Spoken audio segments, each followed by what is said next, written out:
Un chungkún es un bote tradicional indonesio. El chungkún de una historia que veía como cualquier otro chungkún. El chungkún de esta historia se veía como cualquier otro chungkún. No tenía un color especial, ni un largo especial, ni un motor especial, pero tenía un pasajero especial. El pastor Edward vio la llegada de chungkún en la isla donde él vivía. Vio a los trabajadores médicos del gobierno descender del bote y visitar su aldea. Luego lo vio preparándose para irse con el chungkún. Preguntó a dónde iba y supo que se dirigía a una isla donde él quería ir. En la isla vivían 3 familias adventistas que no tenían su propia iglesia. Tampoco tenían botes para viajar en una isla que tuviera una iglesia. Se reúnen en uno de los hogares para adorar en sábado. Pero ahora terminaba el trimestre y querían que el pastor Edward viniera y adorara con ellos. El pastor Edward no tenía su propio bote, así que preguntó a los trabajadores médicos si podían viajar con ellos en su chungkún a la isla. Ellos aceptaron. El chungkún partió el viernes por la tarde. El chungkún aceleró por la superficie del agua. El viento se sentía bien en la cara del pastor Edward. Ansiaba el momento de adorar con los aldeanos. Entonces se desató una tormenta. La lluvia caía fuerte, el viento soplaba feroz, pero el bote surcaba veloz a las aguas turbulentas. Repentinamente, el brum se detuvo. El motor se apagó. El pastor Edward, los trabajadores médicos y el capitán del bote se miraron unos a otros. Todo lo que podían oír era el golpe de la lluvia y el rugir del viento. El capitán del bote tiró una de las cuerdas para intentar hacer arrancar el motor. No pasó nada.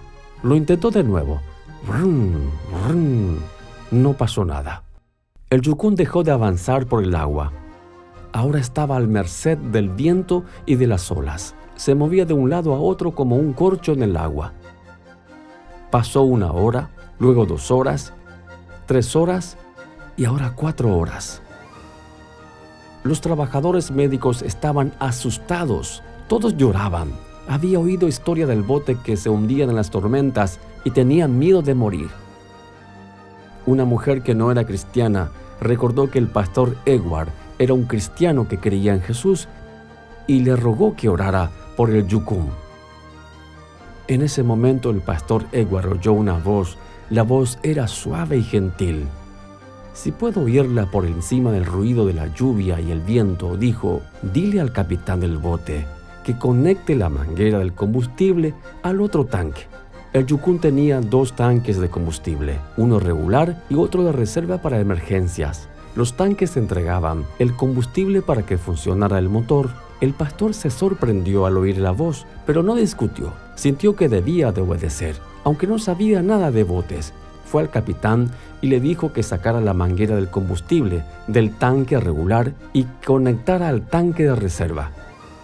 El capitán ya había intentado conectar la manguera al tanque de reserva, pero no discutió.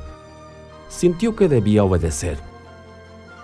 De inmediato sacó la manguera del tanque regular y la conectó al tanque de reserva. Luego, el pastor Edward llamó al capitán y los trabajadores médicos para que oraran con él. Los trabajadores médicos dejaron de llorar y contuvieron sus lágrimas para oír la oración.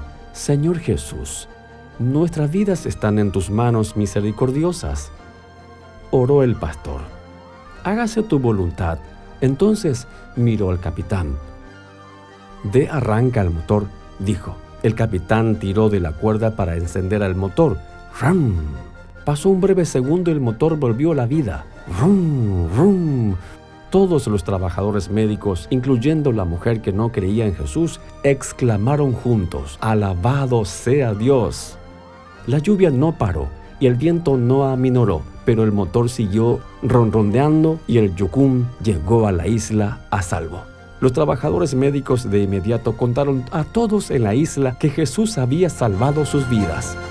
El sábado fue un día extra especial para el pastor Edward. No solo celebró la comunión con la isla, sino que tuvo su propia historia misionera especial para contar.